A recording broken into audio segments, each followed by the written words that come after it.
some of the colony as they watched the pilot Alaminos sail away. Some die-hard Velazquez loyalists grumbled, longing to board ships to return to Cuba, to their wives and farms and the creatured comforts of home. This desire was reinforced when Cortes's intentions to march inland became obvious to them. They had been on the intemperate Veracruz coast for 2 months, and, to their way of thinking, had achieved their initial goals. They were hungry and tired, and some were still run down with tropical malaises. They wanted to go home. Initially, Cortes feigned sympathy, saying that any who wished to leave should be allowed to, but he soon reversed that decision, explaining that for the venture upon which they were about to embark, he would need every last man to combat the unknown dangers ahead. But mutiny hung in the air. A small contingent of Velazquez supporters, championed by Pedro Escudero, Velazquez de Leon, Diego de Ordaz, and an able pilot named Gonzalo de Umbria, met secretly and plotted to board one of the most seaworthy brigantines, kill the captain, seize the ship, and sail after the treasure ship, which they would overtake and return to Velazquez.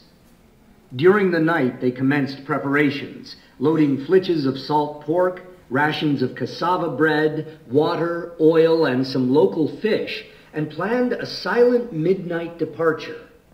One of the original conspirators apparently lost his nerve and, fearing the wrath of Cortes if they were caught, decided to reveal the plot to his captain general. He was right to have feared Cortes. Cortes had all the known plotters arrested and, to send a message to his troops, imposed immediate harsh sentences. Chief instigator Escudero would be hanged. The pilot, Gonzalo de Umbria, was to have his feet cut off. One of the lesser sailors was to be given 200 lashes in full view of the troops, and one of the expedition's priests, Juan Diaz, was imprisoned for a time and threatened with hanging. Ostensibly, Cortes wished him to be scared to death. Perhaps for dramatic effect and to illustrate his compassion, Cortes would say of his decision, "It would be better not to know how to write. Then one would not have to sign death sentences." With that, Escudero swung from the gallows. But not all sentences were carried out as originally conceived. Part of Umbria's feet, most likely his toes, were cut off, but he continued on the journey, and the rest of the men were held behind bars, but eventually released, having learned their lesson. Still, the mutiny unsettled Cortes. He could risk no further insubordination, and knew that he must eradicate all enticements to future discord. In an act of incredible, calculated daring, he confided in his trusted shipmasters and had them bore holes in the bottoms of the boats so that they began to list and groan and founder in the water.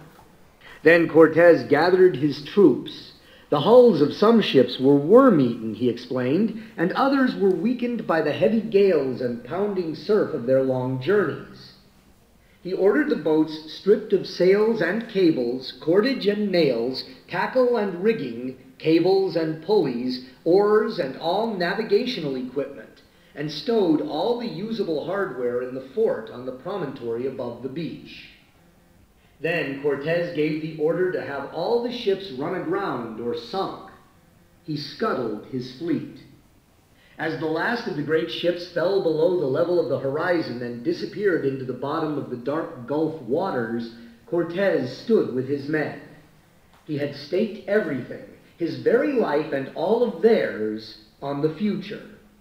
He later reflected that they now had nothing to rely on save their own hands, and the certainty that they must either win the land or die in the attempt. There would be no turning back.